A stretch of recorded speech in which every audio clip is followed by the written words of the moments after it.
Okey, so kita nak tengok bentuk penentangan penduduk tempatan. Baik, kalau kita lihat golongan yang menentang penyerahan Sarawak ni telah melancarkan pelbagai bentuk penentangan dan juga bantahan, dan seperti mana yang kita lihat di sini, iaitu yang pertama sekali mereka mengadakan persidangan, iaitu mesyuarat, iaitu antara Johari Anang, dan juga Syarkawi Osman menganjurkan persidangan yang dihadiri oleh perwakilan dari seluruh Sarawak. Dan pengurusi persidangan ini ialah Johari Anang. Objektif mereka nak buat apa sebenarnya? Mereka bersidang, mereka setuju untuk adakan demonstrasi setiap 1 Julai. 1 Julai semalam. Demonstrasi 1 Julai untuk menentang penyerahan Sarawak kepada British. Dan pertubuhan yang menyertai persidangan ini adalah seperti Pergerakan Pemuda Melayu (PPM), Barisan Pemuda Sarawak (BPS), Persatuan Kebangsaan Melayu Sarawak (PKMS), Persatuan Melayu Miri, Kesetiaan Muda Matu dan Persekutuan Bumi Putra. So mereka semua bergabung untuk mengadakan demonstrasi. So pada akhirnya, pada langkah yang kedua, mereka mengadakan demonstrasi. So mula-mula persidangan, kemudian demonstrasi, dan demonstrasi pertama diadakan ketika kedatangan Gubernur pertama Sarawak, iaitu Charles Arden Clark di Astana tu. Dan demonstrasi ini diketuai oleh Datuk Patinggi Abang Haji Abdillah. Perarakan ini disertai oleh 16 Persatuan Melayu. Dan PKMS mendesak British berundur dari Sarawak. Dan antara kata yang tertulis termasuklah, kami membantah dengan sekeras-kerasnya atas tindakan buruk menyerahkan Sarawak kepada kolonial Inggeris. Sarawak adalah hak kami, leburkan kolonial dan no cession. Sepanduk dan proses poster anti penyerahan ditampal di pokok, perahu dan juga jeti. So demonstrasi di Sidhu ini diterajui oleh BBM dan demonstrasi ini berjaya dilaksanakanlah. Inilah dia contoh tunjuk perasaan ataupun demonstrasi di Kuching menentang penyerahan Sarawak. Dan kemudian, yang ketiga, meletakkan jawatan beramai-ramai. Ini cikgu, seriously cikgu cakap memang cikgu respect lah dia orang ni. Meletak jawatan beramai-ramai. Cikgu, Ya. adakah letak jawatan beramai-ramai dia pergi buat untuk tunjuk yang dia orang bantah? Ya, betul tak cikgu? Ya, betul. Sekarang apa efek dia terhadap kerajaan British? Kita tengok. Kita tengok dulu. Iaitu dia macam ni, dia ikut flow. Mula-mula mereka bersidang untuk buat demonstrasi. Kemudian yang kedua, mereka menjalankan demonstrasi tersebut. Kemudian yang ketiga, apabila British, di sini kamu tengok, bila British menyedari pemimpin anti penyerahan itu sebenarnya adalah terdiri daripada pegawai-pegawai perkhidmatan awam dan guru-guru. Maknanya, perkhidmatan awam dan guru-guru ni maknanya kaki tangan kerajaan British. Yang mana orang-orang tempatan. Sebab pemimpin-pemimpin ataupun kita kata pentadbiran British di Sarawak waktu itu terdiri daripada orang-orang Melayu. Orang-orang Melayu yang bekerja sebagai pegawai-pegawai dan juga pekerja-pekerja kerajaan di pejabat-pejabat British. Mereka ni sebenarnya yang menyertai anti penyerahan.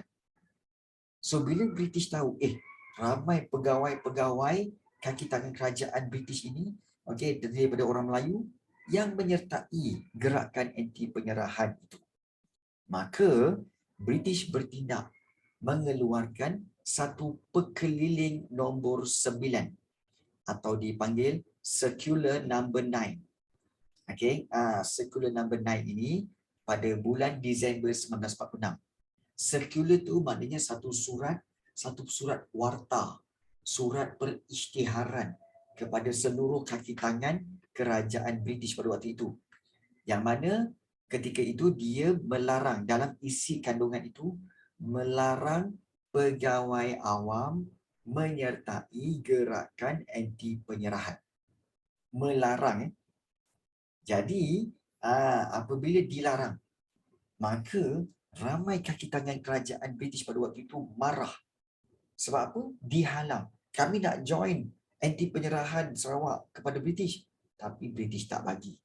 Jadi oleh sebab itu, seramai 409 orang kaki tangan kerajaan meletakkan jawatan.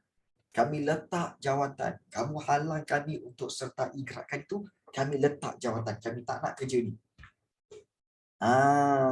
Jadi kaki tangan yang meletak jawatan ni termasuklah ada yang guru-guru, ada yang bertugas di pos dan telegraf, ada yang bertugas di Jabatan Marine, ada yang bertugas di Kastam, Perubatan dan Kesihatan, Percetakan, Jabatan Tanah dan Ukur, Jabatan Kerja Raya, Bomba dan Perbendaharaan. Ramailah.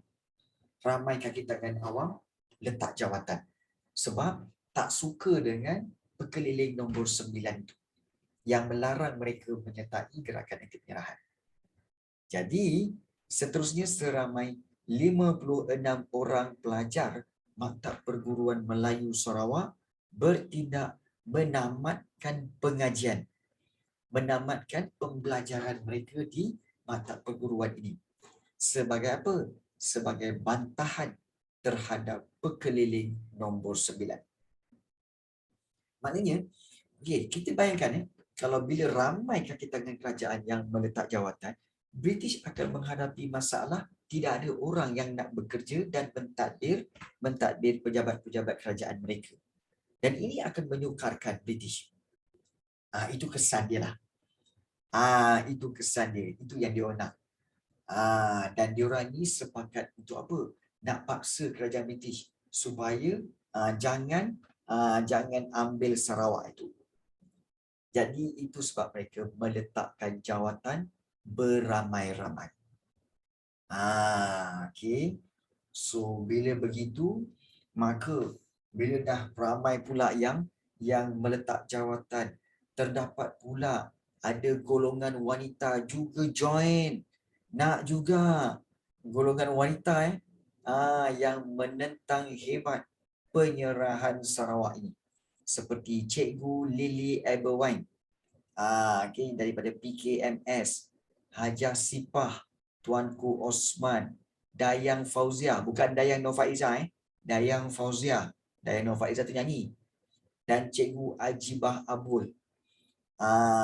Kaum ibu yang diketuai oleh Cikgu Lily Eberwine ini telah pergi ke rumah pejuang-pejuang ini, ke rumah panjang untuk adakan kempen kesedaran. Bangunlah wahai masyarakat. Pergi rumah panjang ni. Pergi rumah panjang bagi tahu. Bangunlah. Sarawak ni nak disarahkan kepada British. Kita mesti mau melawan supaya Sarawak tidak dibarikan kepada British. Contohlah contoh macam itulah dialog ni. Jadi mereka sanggup mengorbankan masa dan tenaga untuk mengatur demonstrasi menentang penyerahan Sarawak. Malah Cikgu Ajibah Abul pula mengetuai kaum wanita untuk bergabung tenaga dengan gerakan anti penyerahan dalam usaha memperjuangkan kemerdekaan Sarawak. Dan bawah ni inilah dia, Cikgu Lily Eberwine, ketua kaum ibu. Dan di bawah ni demonstrasi kaum ibu membantah penyerahan Sarawak kepada koloni British. Sambil tersenyum kau. Sambil tersenyum. Kan? Just bayangkan kalau senyum. Kenapa senyum? Kami membantah penyerahan Sarawak. Ini nak bantah ke nak suka ni? Kami bantah penyerahan Sarawak. Okey, baik. Happy-nya dia. Itulah happy-nya dia. Okey, baik. Siap. Yang tak tahan tu, dia orang ambil gambar. Siap tak tu? Yang belakang, yang depan ni pusing belakang tu. Maka, kau senyum. Kau senyum. Senyumlah kan. Kita bantah penyerahan Sarawak. Macam itulah. So, macam tak kena je. Okey. Cikgu, Kaum ayah ada tak? Kaum ayah mestilah suka yang dia orang. Itulah. Okey, baik. Kaum ayah, yang itulah. Ini kaum ibu. Kaum ayah yang letak jawatan, yang menyertai gerakan demonstrasi tunjuk perasaan. Kaum anak tak ada. Bukan anak tak ada, anak duduk diam-diam boleh. Terutama anak yang bernama Haras ni. Duduk diam-diam boleh. Kan? Bising aja. Kan, bising aja. Nanti kan cikgu full plus kan volume M speaker ni kan M Marshall tau. Main-main kau sound Marshall kan letak kat telinga kau baru kau tahu. Baik, seterusnya. Okey. Baik. Kita lihat di sini. Okey. Selepas bantahan, letak jawatan, demonstrasi. Okey, golongan wanita bangun membantah, siap buat kempen. Jom kempen kesedaran. Okey, menentang penyerahan anti Sarawak ni. Seterusnya mereka buat apa? Gunakan akhbar. Gerakan anti penyerahan telah mendapat tenaga baru apabila akhbar Utusan Sarawak diterbitkan pada bulan Januari 1949. Utusan Sarawak inilah digunakan sebagai saluran, sebagai alat untuk sebarkan penentangan mereka terhadap penyerahan Sarawak. Okey, diorang gunakan akhbar. Jadi pengarang-pengarang akhbar itu akan menggunakan kritikan-kritikan yang tajam terhadap rancangan penyerahan Sarawak itu. Misalnya ulasan berita tentang tindakan kerajaan British menyekat Anthony Brooke daripada memasuki Sarawak, dan artikel bertajuk kerajaan British menipu rakyat. Ini penggunaan akhbar untuk sebarkan tentangan terhadap penyerahan Sarawak. Bersatu dia orang ni. Bersatu. Okey, tapi sebelum itu, kita berhenti sekejap untuk kita menghormati azan. Okey, baik. So kita telah lihat 5 yang pertama sekali iaitu persidangan, kemudian yang kedua demonstrasi, yang ketiga mereka meletakkan jawatan beramai-ramai, kemudian yang keempat bantahan daripada golongan wanita, dan yang kelima menggunakan akhbar. Dan yang keenam mereka menulis surat bantahan. Menulis surat bantahan. So Pergerakan Pemuda Melayu telah menghantar surat kepada PPM menghantar surat kepada kerajaan British di London bagi menyatakan bantahan mereka terhadap penjajahan Sarawak. Dan pada tahun 1949, BPS telah menghantar satu referendum untuk memansuhkan penyerahan Sarawak. Referendum ni maknanya pungutan suara. Ingat referendum tu maksudnya pungutan suara, iaitu mereka ambil undi semua orang yang ada yang mereka jumpa dan menyatakan sama ada setuju atau tidak serahkan Sarawak pada British. So ramai yang tidak setuju penyerahan ini, maka mereka tunjukkan, nampak tak ada berapa ramai orang yang tak setuju untuk serahkan Sarawak kepada British. So itulah dia referendum, iaitu pungutan suara. Ya. So mereka menghantar surat bantahan ini kepada Perdana Menteri British pada waktu itu, Clement Attlee, dengan salinannya kepada Governor. Dan Anthony Brooke juga, anak saudara kepada Vyner Brooke, juga menentang penyerahan itu melalui sistem perundangan.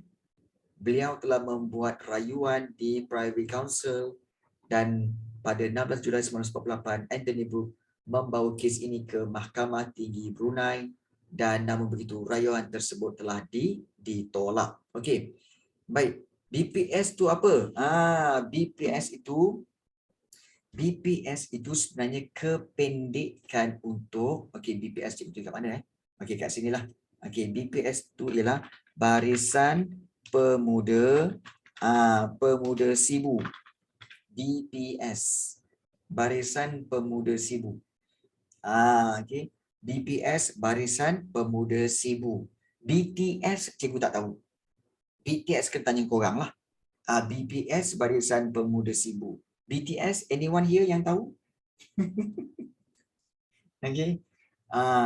Mungkin kat sini ada yang fanatik. BTS, Jungkook. Okay. BTS tu binatang apa ya? Budak tak sunat. Behind the scene. Oh, BTS behind the scene. Oh, okay. Banjaran Tengah Selatan. Pula Banjaran Tengah Selatan. Allah. Okay. Yelah. Oh, ya ke? BTS Banjaran Tengah Selatan. Ini biasanya, oh, okey.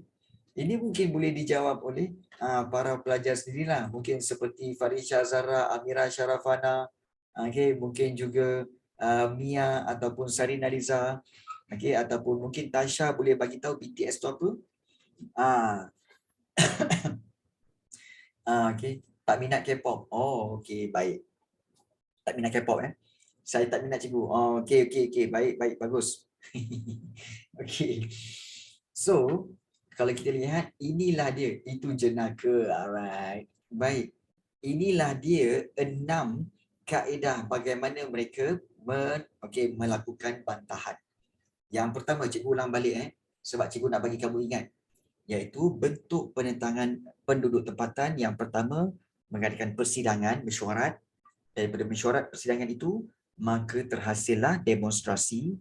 Selepas demonstrasi, apabila British tengok ramai kaki tangan awam yang menyertai gerakan itu, British telah keluarkan pekeliling nombor 9 yang melarang mereka menyertai gerakan itu, dan ini menyebabkan yang ketiga, iaitu ramai kaki tangan awam meletak jawatan. Letak jawatan okey, sebab tak bersetuju. Kemudian yang keempat, bantahan daripada golongan wanita, kaum-kaum ibu seperti Cikgu Lily Eberwine, okey, bantahan golongan wanita. Yang kelima, mereka menggunakan akhbar iaitu utusan Sarawak, okey, untuk menyebarkan penentangan terhadap penyerahan Sarawak. Itu yang kelima. Yang keenam, okey, BPS telah menghantar referendum pungutan suara untuk batalkan penyerahan Sarawak itu kepada kerajaan British.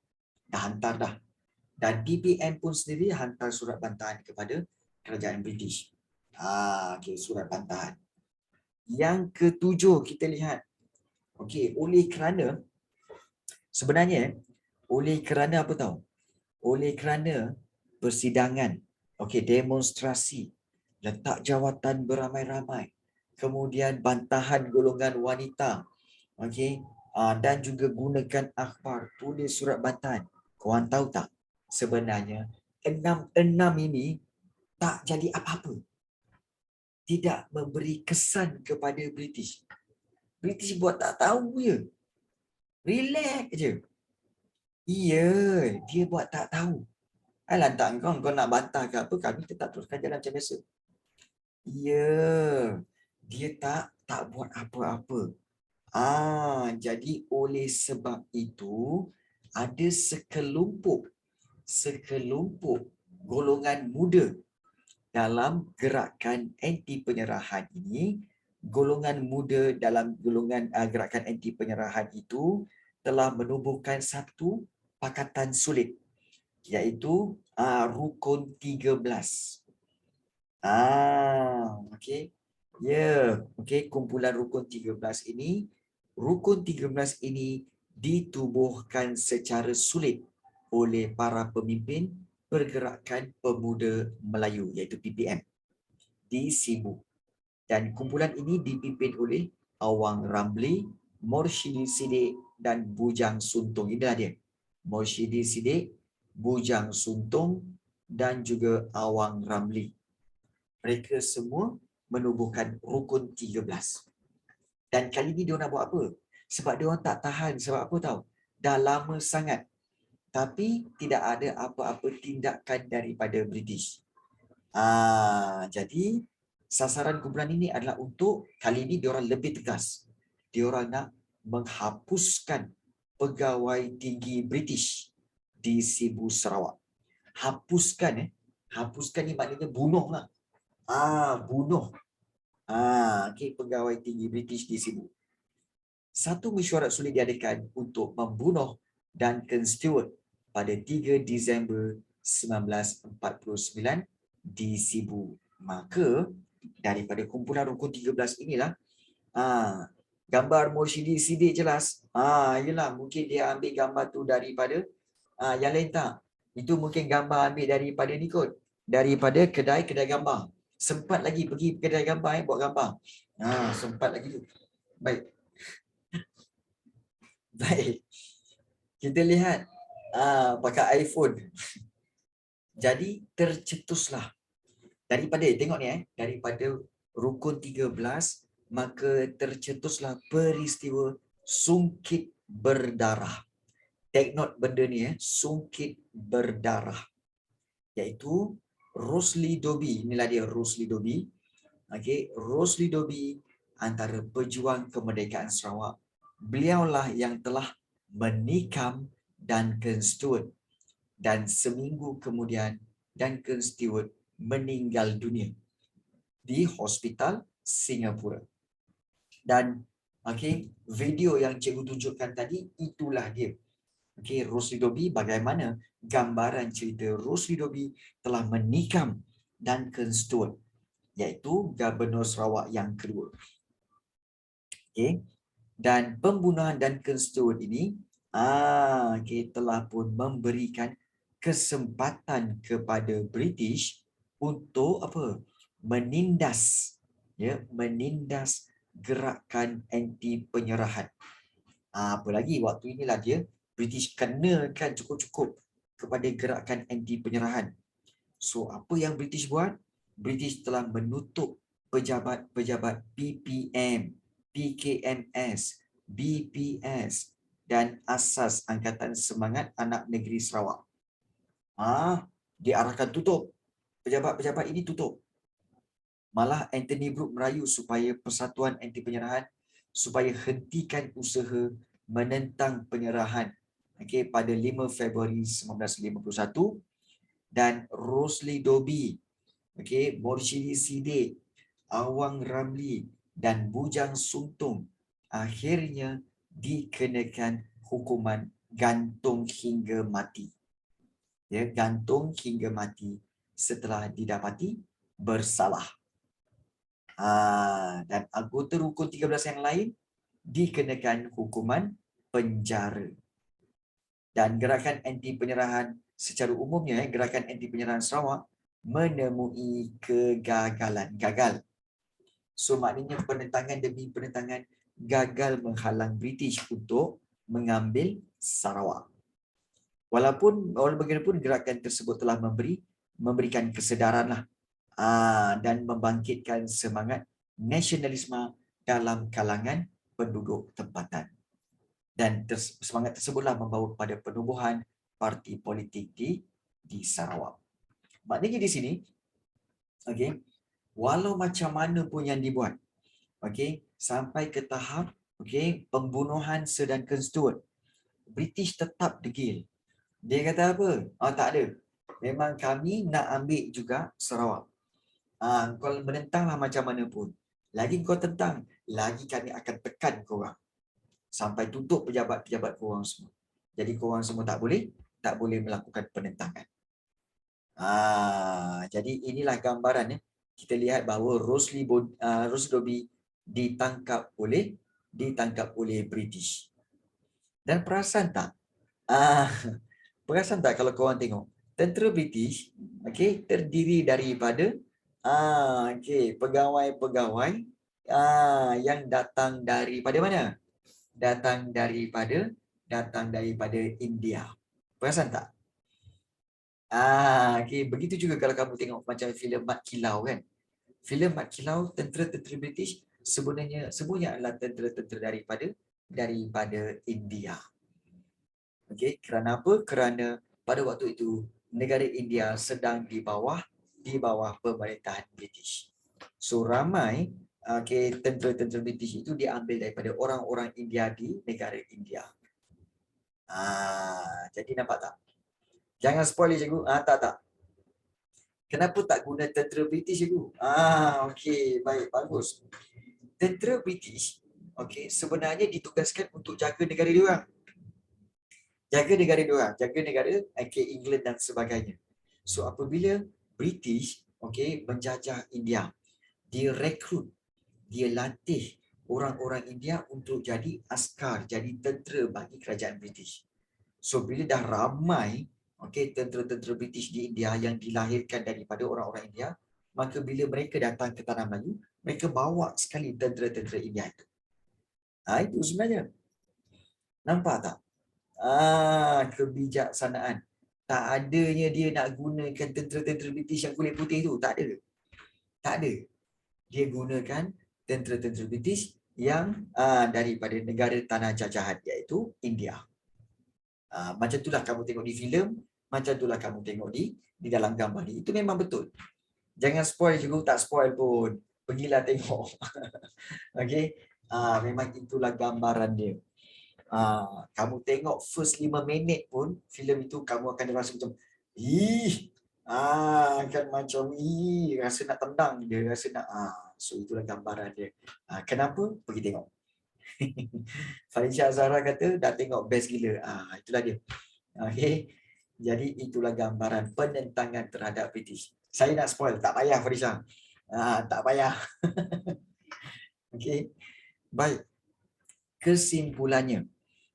Kesimpulan daripada penentangan ini, maksudnya apa? Penentangan terhadap British di Sarawak sebenarnya tentanglah macam mana pun tidak memberi kesan, tidak kita kata terjadinya perubahan tu, tak ada.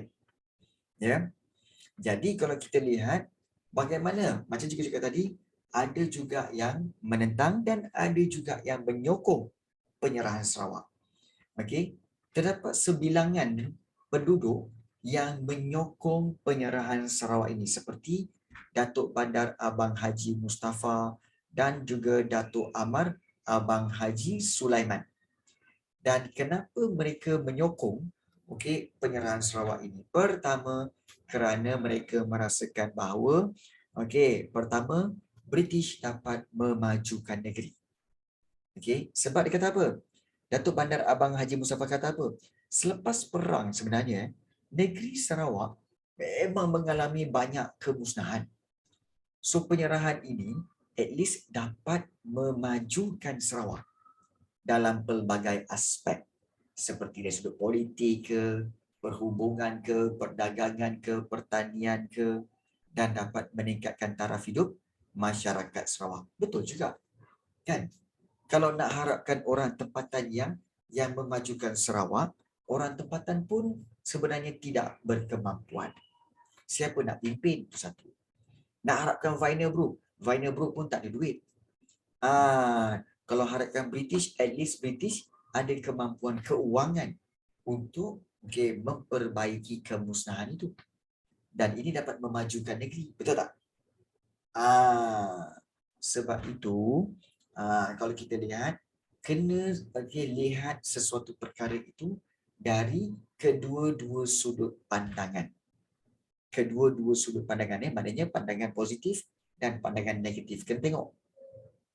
Yang kedua, iaitu memajukan penduduk tempatan. Golongan pro penyerahan, maknanya pro ni maknanya menyokong. Golongan pro penyerahan menubuhkan YMA, iaitu Young Malay Association, untuk menggalakkan kemajuan orang Melayu dalam bidang ekonomi dan sosial. Pertubuhan ini juga membantu orang Melayu yang mundur dan ketinggalan dalam pelbagai aspek. Kegiatan YMA ini menjurus ke dalam bidang pelajaran, agama dan sukan. Pertubuhan ini menubuhkan cawangannya di Sibu, Kalaka dan juga di Miri. Maknanya, golongan penyerahan ni, pro penyerahan ini, dia lebih positif. Dia kata, instead daripada kita menentang, lebih baik kita bantu orang-orang Melayu maju dalam bidang pelajaran, agama dan sukan. This is the way of thinking out of box yang mana cikgu suka pemikiran-pemikiran seperti ini. Memandang dari sudut positif. Itu bagus. Memajukan penduduk tempatan. Yang ketiga, iaitu yang ketiga, dengan penyerahan Sarawak kepada British dapat memberikan peluang pekerjaan dalam perkhidmatan awam di mana ramai golongan intelektual Sarawak, golongan-golongan bijak pandai di Sarawak dapat diberikan peluang untuk isi jawatan tinggi dalam perkhidmatan kerajaan seperti dapat jadikan peguam, ada yang jadi doktor, ada jadi jurutera. Jurutera. Dengan ini, British akan memberikan taraf berkerajaan sendiri kepada Sarawak. Jadi, kalau kita lihat di sini bahawa sebenarnya penyerahan Sarawak juga ada dia punya positif dia. Iaitu positif dia dapat majukan negeri. Kalau beri Sarawak kepada British dapat memajukan penduduk tempatan. Kalau beri Sarawak kepada British akan dapat berikan peluang pekerjaan dalam perkhidmatan awam. Jadi apabila kita lihat tentang reason, kita tengok bandingkan reason ni. Ini sebab-sebab menyokong penyerahan Sarawak. Cuba kita tengok sebab-sebab penentangan. Kita tengok sebab-sebab penentangan 3 juga. Tindakan Vinderbrook bertentangan dengan Perlembagaan 1941, Vinderbrook mengetepikan surat wasiat Charles Brooke, Gerard Tin McBrien menggunakan muslihat. Bila kamu tengok faktor penentangan dan juga kamu lihat pula faktor faktor menyokong penyerahan Sarawak. Bagi tahu cikgu, kamu menyokong penyerahan Sarawak ke kamu menentang penyerahan Sarawak? 50-50, lain?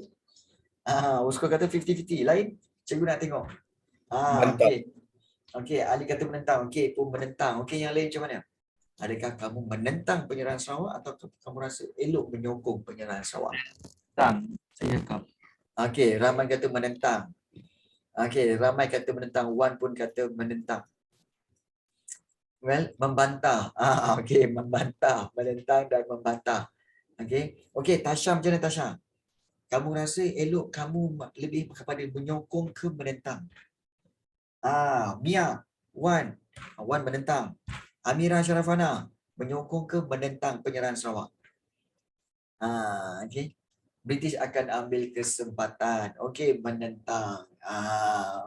Baik.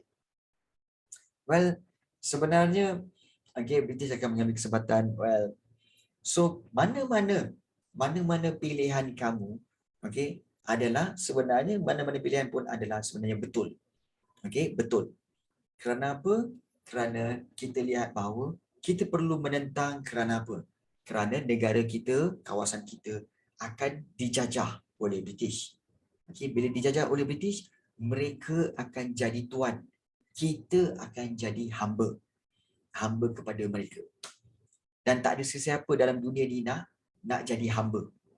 Kan? Betul kan? Tak ada siapa nak jadi hamba. Jadi memang patut menentang. Dan kalau ada segelintir yang kata tak apalah kita orang jadi hamba pun, at least kita orang dapat kerja kerajaan, at least kita orang dapat majukan orang-orang kita, at least kita boleh dapat kebaikan. Jadi ada juga pemikiran macam tu. Ingat fakta tentang dunia kita, kita tak mampu nak puaskan semua orang. Kita tak mampu nak puaskan hati semua orang. Itu memang. Tak percaya korang tengok dalam kelas kita.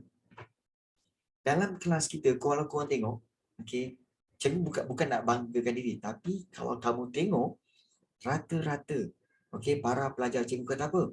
Kelas cikgu Rafi best. Rata-rata, diorang cakap. Kelas cikgu Rafi best lah. Seronok pun semua belajar sejarah best. Tapi cuba tengok bilangan pelajar. Tak ramai pun. Macam hari ni. Tak sampai 20 orang. Kan? Kalau best, kenapa tak ramai-ramai masuk? Betul tak? Kan? Jadi, kenapa tak ramai masuk? Sebab pastinya ada yang kata tak best. Dan kena ingat, cikgu bukan bertugas untuk memuaskan hati semua orang. Tak boleh. Memang tak boleh. Dan kamu pun sama. Ingat bila buat keputusan, kamu tak boleh nak puaskan hati semua orang. Jadi buatlah tindakan yang betul bagi kamu walaupun orang lain kata salah. Tapi bagi kamu itu betul. Itu yang aku kena buat. So stick pada itu. Kita tak perlu impress anyone, tak perlu. Kita just give the best. Itu je.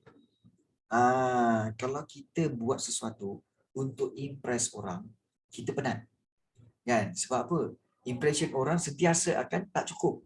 Tak percaya korang tengok mak ayah korang. Tengok mak ayah korang. Bila dapat markah 70 kan. Kamu pun bangga. Balik rumah. Wah, mak. Dapat 70 kan. Sebelum ni 50. 70 ni. Bapak korang tengok kan. Asal tak dapat 80? Kenapa 70? Kan. Mak kamu lagi 70 je. Kan? Kenapa tak 80? You see? So kamu pun macam, aduh, macam mana ni? Okey, tak apa usaha lagi. Kemudian kamu pun dapat, buat. Dapatlah 90. Dapat 90. Balik. Wah, mak, dapat 90 kan? 90. Okey, 90. Okey. Tu je lah. Okey. Mak kamu lagi best. 90. 10 lagi mana? 10 lagi mana? Salah kat mana ni? Ni mesti banyak main ni. Inilah phone. Inilah tengok movie. Inilah cerita Korea. Ini mesti banyak main phone ni. 90 pun kena marah.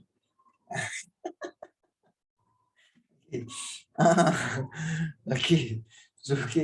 So, nasib baik parent saya tak macam tu. Okay, Farisha. Okay, tahniah lah. Kan? Yang saya dapat. See? Man. Kan? Korang perasan tak? Saya pun sama juga. Ya ke?